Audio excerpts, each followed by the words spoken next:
श्रियकान्ताय कल्याणनिधये निधयेऽर्थिनाम् श्रीवेङ्कटनिवासाय श्रीनिवासाय मङ्गलम्।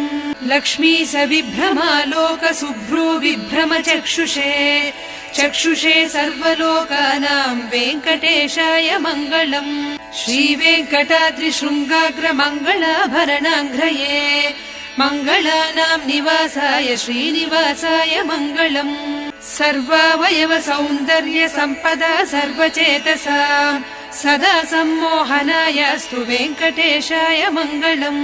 नित्याय निरवध्याय सत्यानन्द चिदात्मने सर्वान्तरात्मने श्रीमद्वेङ्कटेशाय मङ्गलम्।